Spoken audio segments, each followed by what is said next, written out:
कहानियां सिर्फ इंसानों की नहीं होती, दीवारों की भी कहानियां होती हैं, घरों की कहानियां होती हैं, बिछड़ने की कहानियां, मिलने की कहानियां, गम की कहानियां, खुशियों की कहानियां और अक्सर खौफ की कहानियां।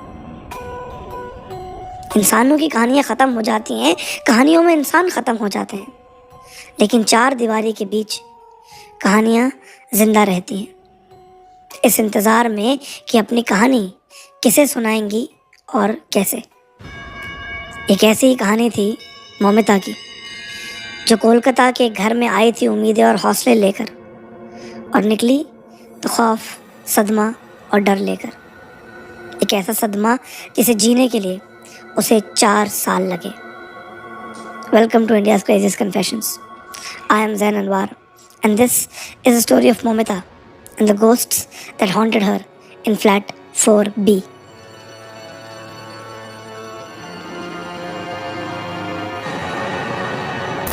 मोमिता की कहानी शुरू होती सिलीगुड़ी से। सिलीगुड़ी में मोमिता का एक आम साधारण सुकून भरा जीवन था, लेकिन उनकी महत्वाकांक्षाओं के लिए शायद सिलीगुड़ी छोटा पड़ रहा था। अपनी बीटेक की पढ़ाई करने के लिए वो कोलकाता आई। कॉलेज में उनकी मुलाकात हुई राहुल नाम के एक लड़के से, बर्दवान का सिंपल सा लड़का। धीरे धीरे दोस्ती हुई और कब दोस्ती प्यार में बदल गई इन्हें पता ही नहीं चला। ये दोनों साथ बैठे रहते, हंसी मजाक करते, घूमते फिरते and these two had become inseparable.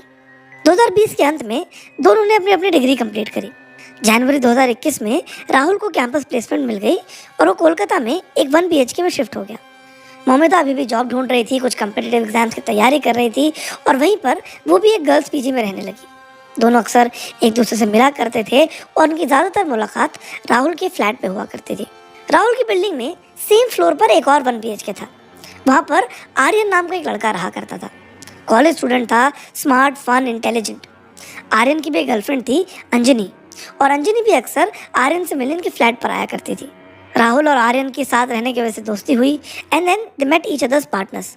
और ये चारों, मोमिता, राहुल, आर्यन और अंजनी, एक दूसरे से मिले, इनकी बॉन्डिंग हुई, वीकेंड साथ गुजरने लगे, कुकिंग, मूवीज, चाय, हंसी etcetera etcetera. They became a perfect gang. लेकिन तभी राहुल और आर्यन के लैंडलॉर्ड को ये इशू होने लगा कि इन लोग के फ्लैट्स में लड़कियां आती हैं।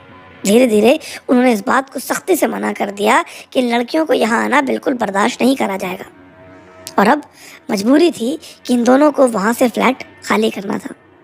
चारों लोग साथ में रहते थे, हंसी मजाक होता रहता था, तो उन्होंने सोचा क्यों ना साथ में ही एक 2 BHK में शिफ्ट हो जाए। लेकिन कोलकाता जैसे शहर में 4 बैचलर्स का, जहाँ लड़के लड़कियाँ दोनों हों, एक अलग से फ्लैट लेना बहुत मुश्किल था। कभी कुछ चीज़ें बजट के बाहर थीं, कुछ चीज़ों की लोकेशन ख़राब थी और कुछ फ्लैट्स ऐसे थे जहाँ पर बैचलर्स को रहना अलाउ ही नहीं कर रहे थे।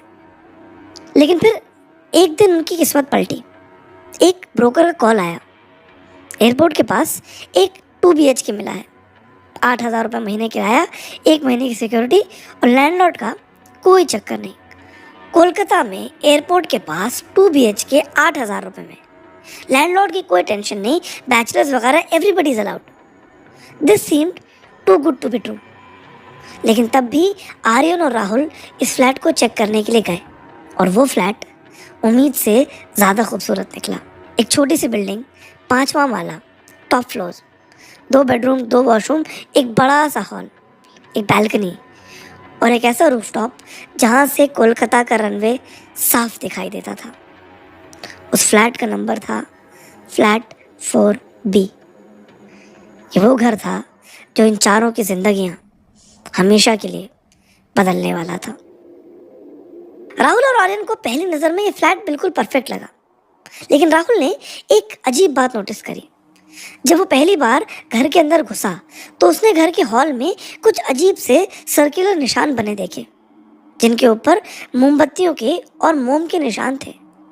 राहुल इस बात से हैरान था कि इस बंद कमरे में, इस बंद घर में ये निशान क्यों थे।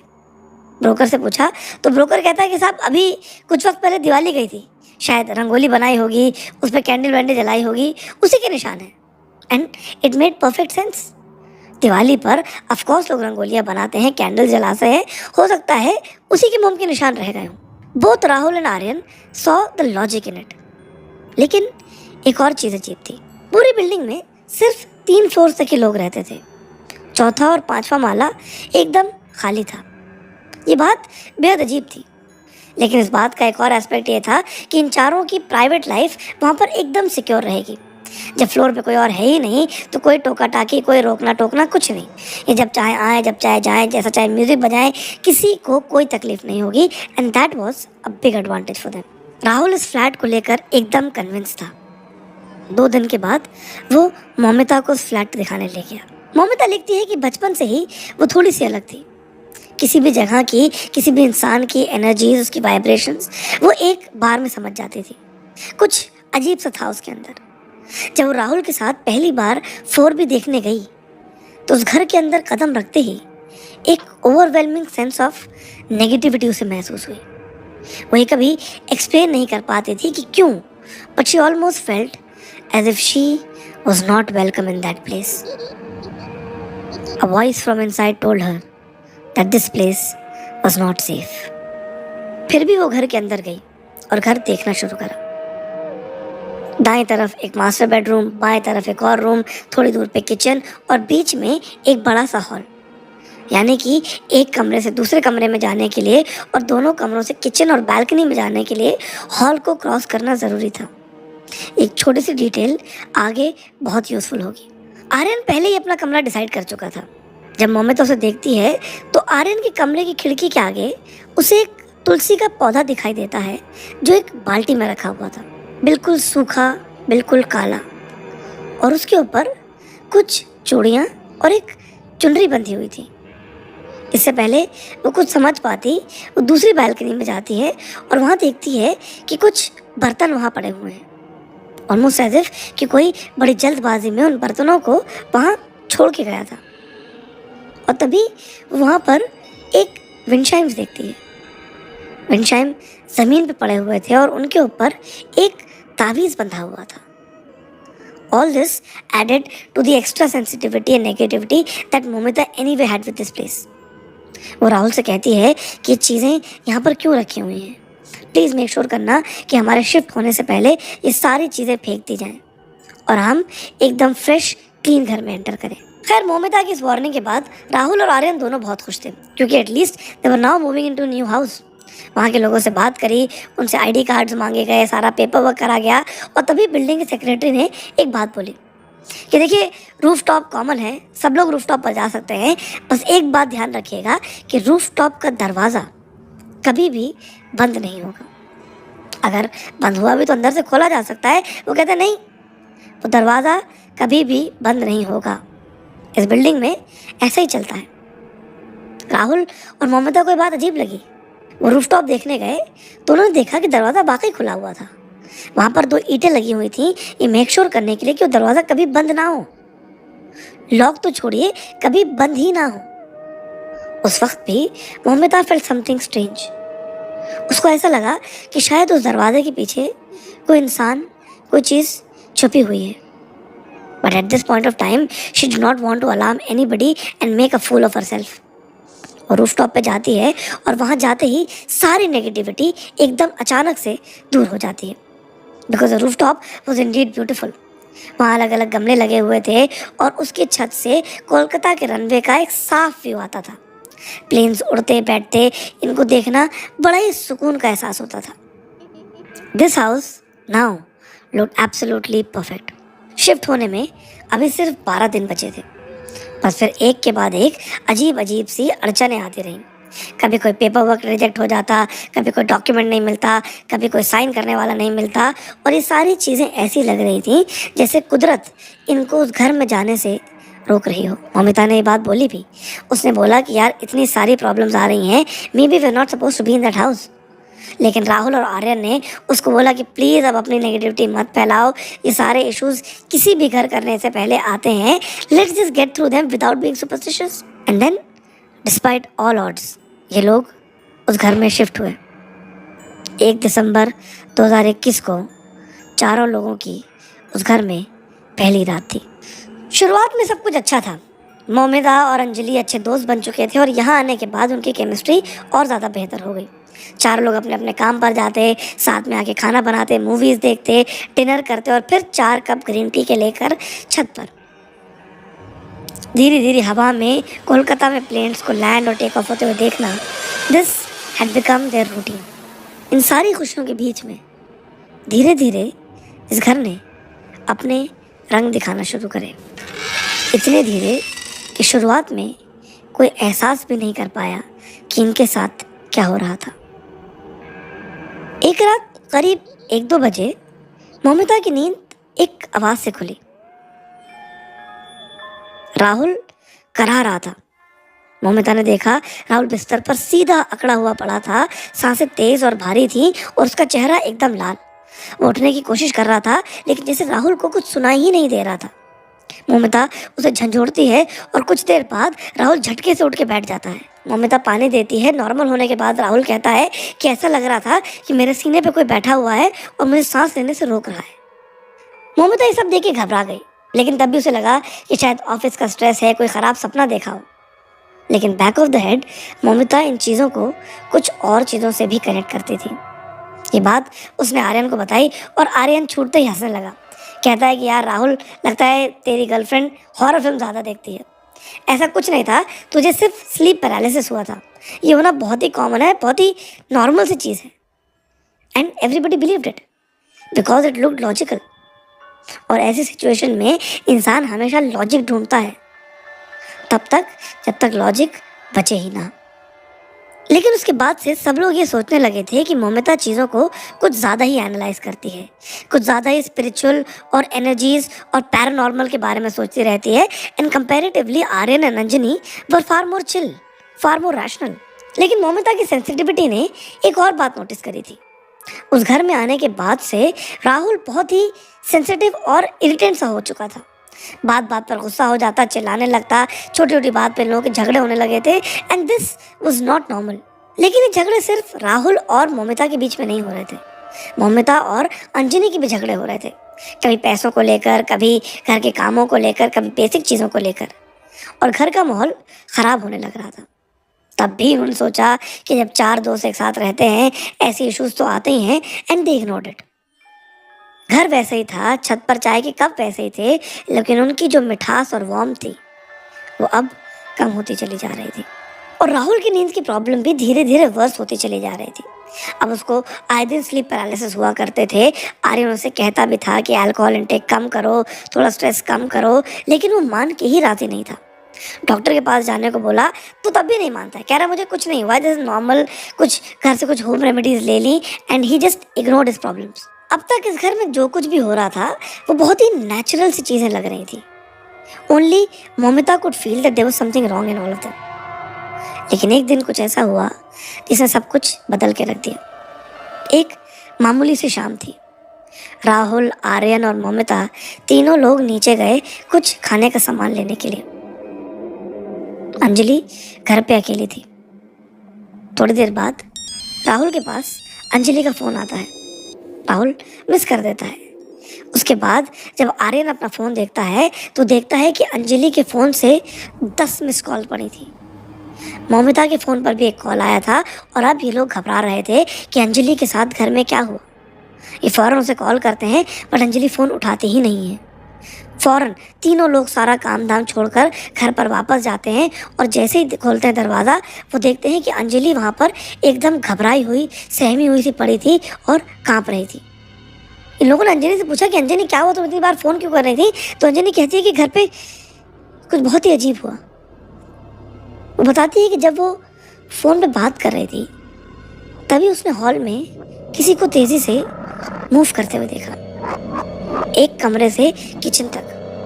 ऐसा लग रहा था कि किसी छोटे बच्चे की परछाई है। उसकी हाइट 2-2.5 फुट से ऊपर नहीं होगी और बहुत तेज़ी से एक कमरे से किचन की तरफ भागा। ये बात सुनकर आर्यन इरिटेट हो गया।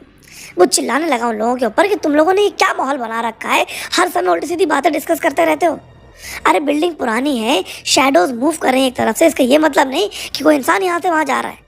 वो सिंपल सा लॉजिक देता है कि यार हम सब ने देखा है जब गाड़ियाँ पास करती हैं तो उनकी हेडलाइट से एक शैडो बनती है। ये वही शैडो थी जो एक तरफ से दूसरी तरफ जा रही थी। There is no ghost in this house. उस वक्त तो कोई कुछ नहीं बोला but Momita could not buy this. Headlight की रोशनी 5th फ्लोर पे कैसे आ सकती थी? क्या अंजनी ने जो कुछ देखा वो महज एक इल्यूजन था, movement of some lights and shadows, और was this something sinister that was trying to finally show itself? कोई नहीं समझ पाया था कि ये क्या है, उनके साथ क्या हो रहा था। उस हादसे को भी बिना किसी एक्सप्लेनेशन के इग्नोर कर दिया। इसके कुछ दिन बाद आर्यन और रंजनी अपने होम टाउन चले गए। घर पर राहुल और मोमिता अकेले थे। एक दिन मोमिता किचन में खाना बना रही थी, तभी शी हर्ड साउंड। आपने जिस व्यक्ति को कॉल किया है वो अभी दूसरे को। मोमिता ने दूर से राहुल को पुकारा, राहुल किसको कॉल कर रहे हो? एंड राहुल का बड़ा डिसइंटरेस्ट से जवाब आया, किसी को नहीं। मोमिता को ये बात अजीब लगी, लेकिन वो दोबारा खाने पे फोकस करने लगी। फिर थोड़ी देर बाद आवाज आई, आपने जिस व्यक्ति को कॉल किया है वो अभी। एंड इस बार मोमिता वाज इरिटेटेड। वो दोबारा बोलती है कि राहुल किसको फोन कर रहे हो यार? एंड राहुल इरिटेट होकर कहता है कि अरे किसी को नहीं फोन कर रहा हूँ। And after this Momita goes into Rahul's room and sees कि एक्चुअली राहुल किसी को फोन नहीं कर रहा था।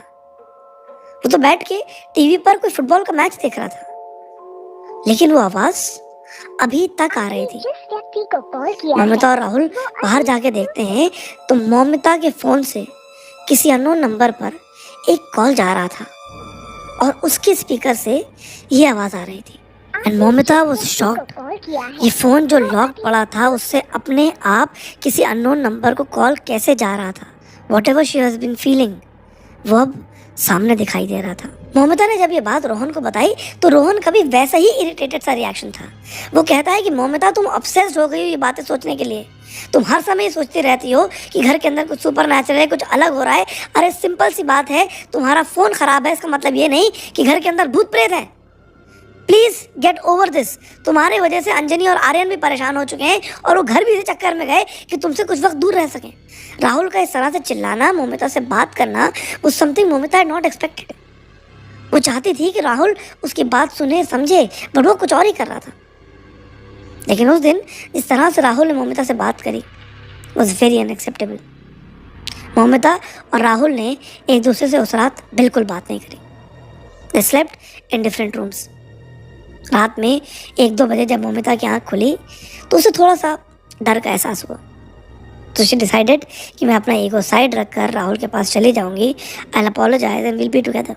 लेकिन फिर जब वो राहुल के रूम में गई, उसने जो देखा उसे वो आज तक नहीं भूल पाई। वो देखती है कि राहुल की बॉडी बेड पर पूरी अकड़ी हुई पड़ी हुई है। वो बहुत ही जोर जोर से कांप रही थी और राहुल की आंखें एक जगह पर टिकी हुई थी, मानो कुछ बहुत ही भयानक देख रही हो। राहुल के मुंह से झाग सा निकल रहा था और एक तरफ से हल्का हल्का खून बह रहा था। ऐसा लग रहा था कि उसने अपने मुंह से अपनी जबान को काट लिया है। जब मोमिता उसके पास गई, उसको हिलाया तो उसे एहसास हुआ कि राहुल की बॉडी एकदम तप रही थी। She started crying, she could not figure out what to do. और तभी आर्यन और रंजनी को फ़ोन करती है और दोनों लोग ही कोलकाता में नहीं थे। वो अपने एक डॉक्टर फ्रेंड से बात कराते हैं जो उनको एक साइड लिटाने को बोलते हैं। मोमिता ये काम कर ही नहीं पाई because Rahul was actually very heavy at that moment. थोड़ी देर बाद कुछ डॉक्टर फ्रेंड्स उनके आते हैं, उनको कुछ दवाई देते हैं और सवेरे तक राहुल ठीक हो जाता है। बट सवेरे Rahul pretends as if nothing had happened. Momita उसे कन्विंस करती है डॉक्टर को दिखाने के लिए, लेकिन वो बार बार साफ मना कर देता है। लेकिन आर्यन, अंजनी और मोमिता तीनों के इंसिस्ट करने के बाद फाइनली डॉक्टर के पास जाते हैं। एमआरआईज होते हैं, कुछ ब्लड टेस्ट होते हैं and everything comes out normal. Doctor उन्हें कुछ ब्रेन मैपिंग, ब्रेन वायरिंग के टेस्ट करने को बोलते हैं and then Rahul loses it कि मेरे सारे रिजल्ट्स ठीक आए हैं, ये सिंपल चीज़ें हो जाती हैं, तुम लोग बात का बतंगड़ बना रहे हो। And then they never discuss that again.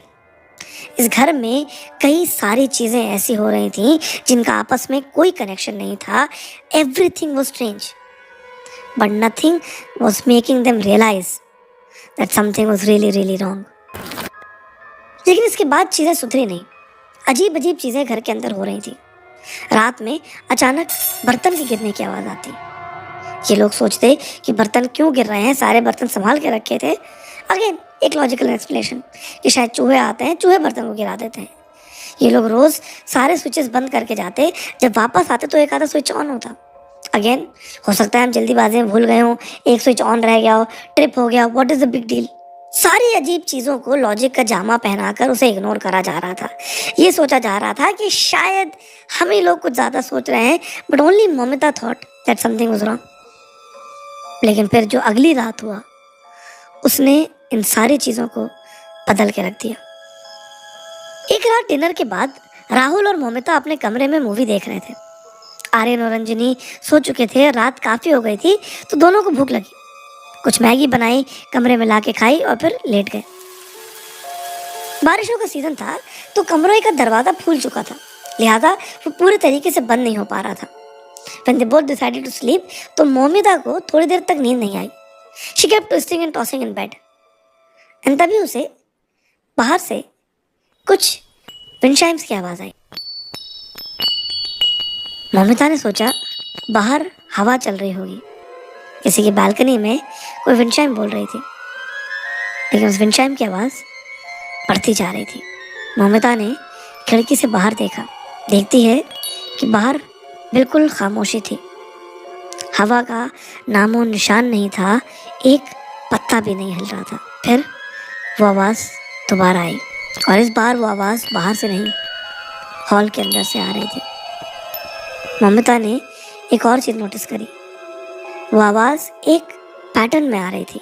थोड़ी देर आवाज़, फिर चुप, फिर थोड़ी देर आवाज़, फिर चुप, और धीरे धीरे ये आवाज़ उनके कमरे की तरफ बढ़ रही थी। एट दिस पॉइंट मोमिता ने राहुल को जगाया और इस बार राहुल ने भी वही आवाज़ें सुनी।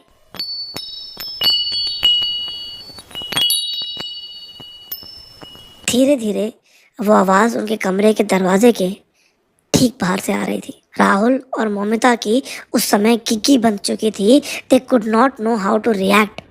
दोनों चुप होकर एकदम स्टंट उस पूरे सीन को देख रहे थे। तभी कमरे का दरवाज़ा हल्का से खुलता है और उसके बाद एक झटके से बंद। इतनी ज़ोर की आवाज़ आती है कि दोनों की चीखें निकल जाती हैं। But nothing after that, absolute silence.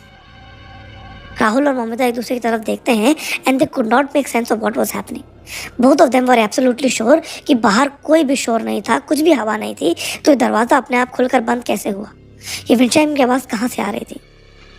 ये सोचते सोचते दोनों ने पूरी रात निकाल दी। लेकिन अगले दिन राहुल को ऑफिस जाना था। राहुल जब कमरे के बाहर निकलता है तो कुछ बहुत ही अजीब देखता है।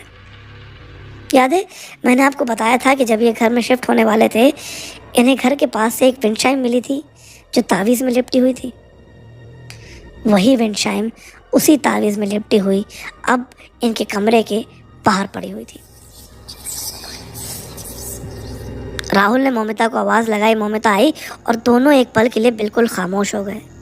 Both of them were sure कि वही विंडचाइम है जो बालकनी से फेंकी गई थी और वो चीज़ इस घर में वापस आ चुकी थी। राहुल और मोमिता ने बात अंजनी और आर्यन को बताई एंड पहली बार ये दोनों लोग एकदम चुप थे। दे हैड नो एक्सप्लेनेशन कि वो विंडचाइम वहाँ कैसे आए और कब आए। लेकिन इंटरेस्टिंगली ना रात में इन लोगों ने इनकी चीखें सुनी, न दरवाज़ा बंद होने की आवाज़ और ना ही किसी विंडचाइम का शोर। राहुल इनसे कहता है कि आर्यन हमें ये घर छोड़ना पड़ेगा, पर छोड़कर जाएंगे कहाँ। They had no answer to this question. तभी आर्यन को पूरी बातें बताई गई, everything that happened in the past. और तभी मोमिता ने वो बात बताई जब इनके घर से वो फ़ोन ऑटोमेटिकली कनेक्ट हुआ। आर्यन का दिमाग चला। वो मोमिता से कहता है कि मोमिता क्या तुम्हारे पास वो नंबर है जिस नंबर पे वो कॉल गया था। एंड मोमिता रियलाइजेस या शी माइट हैव दैट। वो फ़ोन को स्क्रॉल करती है और उस नंबर को निकालती है। उस नंबर को चेक करा जाता है। टर्न्स आउट वो नंबर किसी पीसी मजूमदार का था। जो उस नंबर पर कॉल करा, इट वेंट अनआंसर्ड। कौन था ये पीसी मजूमदार और मोमिता के फ़ोन से अपने आप उसके नंबर पर कॉल कैसे लग रहा था। Rahul and Aryan decided to find it out. वो दोनों आस पड़ोस में पता कर लेने निकले। फिर उसी दोपहर को कुछ और हुआ। एक तरफ घर का सच जारी था, तभी मोमिता की मुलाकात उस घर पे छत पर एक लेडी से हुई। वो लेडी इनिशियली मोमिता से बात नहीं करना चाह रही थी, पता नहीं क्यों उसे बच के इधर उधर निकल जा रही थी। मोमिता ने उसे जब बार बार पूछा तो पता चला कि वो लड़की भी सिलीगुड़ी से है। एक कनेक्शन बैठा और मोमिता ने पूछना शुरू करा और तब मोमिता से कहती है कि आप 4B में रहती है ना, हमारे साथ तो उस घर में बहुत कुछ अजीब हुआ। And now Momita was surprised. क्या अजीब हुआ आपके साथ उस घर में? वो कहती है कि हमारे घर में बर्तन टूटने लगे थे, बिना बात पर कांच के बर्तन टूट जाते थे, कभी प्लेटें टूट जाती थीं, और उस घर में आने के बाद से उनके और उनके हस्बैंड के बीच में रिलेशनशिप एकदम ख़राब हो गया था।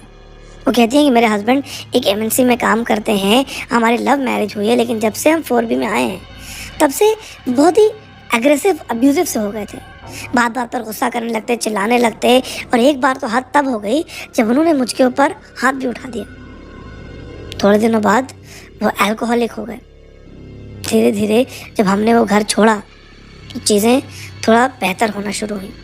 कुछ अजीब सा है दीदी उस घर के अंदर। आई होप आप लोगों के साथ कुछ ऐसा ना हो।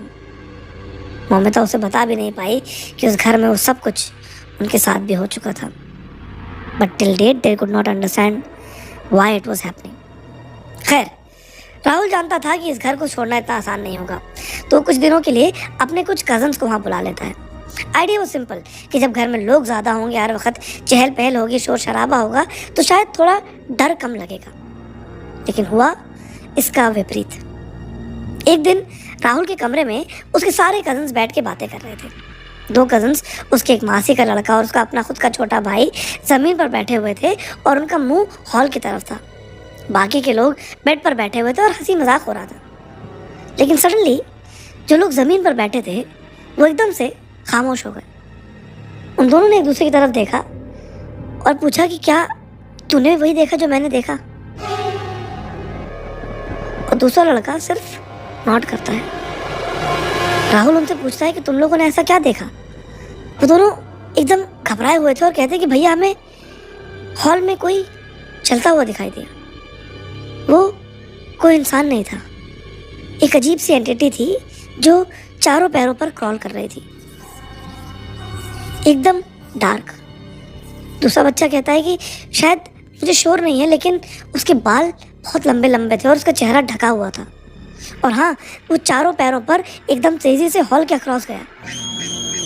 And now it all made sense. वो जो साया अंजनी ने कई दिन पहले घर में देखा था वो शायद यही था। रिमेंबर, अंजनी ने कहा था कि कोई बच्चा जैसा था। दैट वाज बिकॉज उसकी हाइट ज़्यादा नहीं थी। और अब वही सेम चीज़ इन लोगों ने इस घर के अंदर दोबारा देखी थी। इस घर में जो कुछ भी था वो अब सिर्फ इशारे नहीं कर रहा था, वो अपने आप को दिखाना चाहता था। इस हादसे के बाद से पूरे घर में सबको डर लगने लगा था। नए घर की तलाश तेज़ हुई, लेकिन उसके साथ साथ घर में सब कुछ नॉर्मल होने लगा। उस हादसे के बाद strangely nothing happened in that house. Everything was normal, in fact better. इनकी बातें ठीक होने लगी, घर में कुछ भी दिखाई सुनाई नहीं देता था, and they felt that may be जो कुछ भी था वो निकल गया। अंटिल वन डे जब राहुल और ममिता की एक भयानक लड़ाई हुई। एक ऐसी लड़ाई जिसने सब कुछ बदल के रख दिया। वो लड़ाई क्यों हुई है तो ममिता ने नहीं लिखा, लेकिन इतना लिखा कि उस लड़ाई के बाद हालात इतने ख़राब हो गए कि ममिता ने वो घर छोड़ के जाने का फैसला कर लिया। She went back to Siliguri. Rahul कुछ वक्त वहाँ आर्यन और रंजनी के साथ रहा, अकेला, खामोश, डिप्रेस्ड। फिर कुछ वक्त बाद वो भी उस घर को छोड़कर बर्दवान चला गया। उस घर में अब आर्यन और अंजलि अकेले थे। महीनों तक राहुल और आर्यन के बीच में कोई बातचीत नहीं हुई। फिर एक दिन अचानक राहुल का फ़ोन बजा। वो देखता है कि आर्यन के 16 मिस कॉल्स पड़े थे। 2-3 महीने तक कोई कनेक्शन नहीं, और अचानक 16 miss calls. Rahul call back करता है और वहाँ से आर्यन एक बड़ी घबराई हुई आवाज़ में कॉल करता है। वो कहता है कि राहुल, तेरे को एक वीडियो व्हाट्सएप करा है, अभी चेक कर। वो वीडियो 4B की थी। उस घर के हॉल में एक लड़की दीवार की तरफ मुंह करके खड़ी हुई थी कि बालों से उसका चेहरा ढका हुआ था। कैमरा के पीछे से सिर्फ आर्यन की तेज़ तेज़ सांस लेने की आवाज़ आ रही थी। वो लड़की कुछ सेकंड तो वहाँ खड़ी रही, एकदम खामोश, क्वाइट, एकदम अटेंटिव। पर सडनली ज़ोर ज़ोर से अपना सर दीवार पर मारने लगी। इतनी ज़ोर ज़ोर से दीवार पर मार रही थी, almost as if she was possessed. दीवार पर क्रैक्स आ रहे थे, उसके माथे पर चोट पड़ रही थी, उसके सर से खून बह रहा था, और उसी खून के साथ वो पूरे हॉल में चल के बाकी दीवारों पर एक एक करके अपना सर मार रही थी। ये सुनने के बाद राहुल हैरान हो जाता है। वो फौरन आर्यन को बोलता है कि मैं अभी तुम्हें वहाँ से निकालने के लिए आ रहा हूँ। राहुल वहाँ आता है तब फ्लैट में आर्यन अकेला होता है। वो उससे पूछता भी नहीं कि अंजनी कहाँ थी, वो लड़की का क्या हुआ। वो राहुल को लेकर उस फ्लैट से निकलता है और दोनों दोबारा उस फ्लैट में कभी वापस नहीं जाते। Whatever was happening in that house was something that was really really sinister. खैर, उस हादसे के बाद से राहुल और आर्यन के बीच भी कोई बात नहीं होती, लेकिन राहुल और मौमिता अपने प्यार को रिकिंडल करते हैं। दोनों में बातचीत दोबारा शुरू होती है और एक दिन इत्तेफाक से वो मिलते हैं अंजनी से। कई महीनों साथ रहने के बाद ये लोग एक दूसरे से महीनों तक बात नहीं कर रहे थे। When they finally met, they had a lot of questions. Anjani खुद से कहती है कि तुम लोग को मालूम है तुम्हारा उस फ्लैट को छोड़ने के बाद क्या हुआ? तुम्हारे जाने के बाद से आर्यन का बिहेवियर एकदम चेंज हो गया। वो मुझे लेकर बात बात पर ताने मारता, अपने दोस्तों के सामने मुझे जलील करता था, मुझे गालियाँ देने लगा था। It was almost as if he started hating me. हर बात पर मुझे चिल्लाने लगता, मुझे गालियाँ देता, मुझे कोसने लगता। मैं उस घर के अंदर एकदम परेशान हो गई थी। दिन भर सिर्फ अपने कमरे में बैठी रहती थी, ना किसी से फ़ोन पे बात, ना घर से बाहर निकलना। I was absolutely depressed. मेरा इकलौता सहारा था उस घर की रूफटॉप। मैं अक्सर वहाँ जाकर बैठी रहती थी, प्लेन्स को देखती रहती थी, चिड़ियाओं को सुनती रहती थी। तब मुझे लगता था कि मेरे साथ में कोई बैठा हुआ है। मैंने कभी कुछ देखा नहीं, कोई आवाज़ नहीं सुनी, बस एक एहसास था। एक एहसास था कि मेरे बिल्कुल बगल में कोई बैठा है जो मेरा साथ दे रहा है। राहुल पूछता है कि अंजनी, उस रात तुम्हें क्या हुआ था? अंजनी कहती, किस रात? जिस रात आर्यन ने मुझे वीडियो भेजा। कौन सा वीडियो? राहुल अंजनी को वीडियो दिखाता है और अंजनी वीडियो देखने के बाद कहती है कि इस वीडियो में मैं नहीं हूँ, ये तो मिष्टी है। मिष्टी अंजनी की दोस्त थी। अंजनी की हालत सुनने के बाद मिष्टी कुछ दिनों के लिए उनके घर पर रहने आई। अंजनी ने उसे अपने और आर्यन के बीच की सारी बातें बताई, उनके बीच की लड़ाइयाँ एट्सेट्रा एट्सेट्रा, और ये सारी बातें वो लोग घर के रूफटॉप पे करते। न जाने क्यों, लेकिन मिष्टी का उस रूफटॉप से एक ऑब्सेशन हो गया। वो घर छोड़कर जा ही नहीं रही थी और अक्सर रूफटॉप पर बैठकर किसी से बातें करती रहती। कभी इनको लगता था कि अपने आप से बातें कर रही है, कुछ कविताएं सुना रही है, but later they realised that maybe she was talking to someone on the terrace. Mishti का बिहेवियर ऑड होता जा रहा था और पहला साइन देखा अंजनी ने। एक दफ़ा अंजनी चाय बनाकर उसके लिए लाई, गरम गरम खौलती हुई चाय, और वो चाय मिष्टी एक घूंट में बिना पलक झपकाए पी गई। उसकी ज़बान जली हुई दिख रही थी, उसके मुंह से धुआं निकल रहा था, but Mishti was absolutely fine. फिर दोबारा कुछ हुआ। आर्यन और अंजनी बाहर गए थे कुछ सामान लेने के लिए। वापस आए तो देखा घर पर मिष्टी नहीं थी। सारे कमरे देखे, सारे बाथरूम देखे, बैल्कनी, बस एक जगह बची थी, रूफटॉप। जब लोग रूफटॉप पे गए तो देखते हैं कि मिष्टी उसकी लेज पर खड़ी हुई है, नीचे एकटक घूर रही है। एक गलत कदम और वो 5 माले से नीचे गिर जाती। समहाउ ये लोग चिल्लाकर मिष्टी को उतारने की कोशिश करते हैं, and at that moment they realise कि मिष्टी का वजन अपने आप से बहुत ज़्यादा हो चुका है। वहाँ से उसे खींच के घर के अंदर ला रहे होते हैं और तभी उनके घर के बाहर एक दूसरे घर पर बाहर क्रॉस बना हुआ होता है। मिष्टी उस क्रॉस के ऊपर थूकती है और उस क्रॉस को गालियाँ देने लगती है। They knew that Mishti was possessed. Aryan Anjani को नीचे भेजता है मदद मांगने के लिए, और अंजनी नीचे जब मदद मांगने जाती है तो कोई उसकी मदद के लिए नहीं आता। वहाँ से वो आर्यन को फ़ोन कर देती है कि मुझे बहुत डर लग रहा है आर्यन, मैं इधर नहीं आ सकती, एंड शी गोज़ अवे। और फिर आर्यन ने जो वीडियो बनाई वो वही वीडियो थी जो रोहन ने देखी।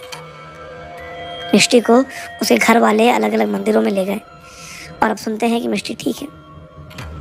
आर्यन और अंजनी की बात होना बंद हो गई। वो कहती है कि मौमिता तुम ठीक थी, उस घर के अंदर कुछ बहुत ही अजीब था। वो आखिरी बार था जब कोई 4B के अंदर गया था। इस हादसे के बाद से ये 4 लोग इकट्ठा कभी नहीं मिले। मिष्टी का क्या हुआ, अंजनी और आर्यन के रिलेशनशिप का क्या हुआ, ये कभी नहीं पता चला। ना ही उस घर के बारे में जो सवाल थे उनके जवाबों का कुछ पता चला। और शायद असल ज़िंदगी में ऐसा ही होता है। हम अक्सर नहीं जान पाते हैं कि हमारे साथ जो हुआ वो क्यों हुआ और कैसे हुआ। 4B की कहानी इन लोगों के लिए राज बनकर रह गई। ममिता को ये कहानी लिखने में, हिम्मत जुटाने में पूरे 4 साल लगे और पहली बार वो ये कहानी किसी को बता पाई। इन चारों के बीच में कोई कनेक्शन नहीं बचा। लेकिन एक दिन रोहन के फ़ोन पर आर्यन का मैसेज आया। उस मैसेज में लिखा था, I found out who PC Majumdar was. Rahul ने उस मैसेज का कभी जवाब नहीं दिया। 4B का राज रह गया। आई होप ये वीडियो आपको अच्छी लगी हो। इफ़ यू डिड देन इस वीडियो को लाइक कीजिए। मेरे बाकी के वीडियोस देखिए, अपने ओपिनियन बताइए और उसको देखने के बाद आपको लगे I am worthy of a subscription then do subscribe to my channel. जय हिंद।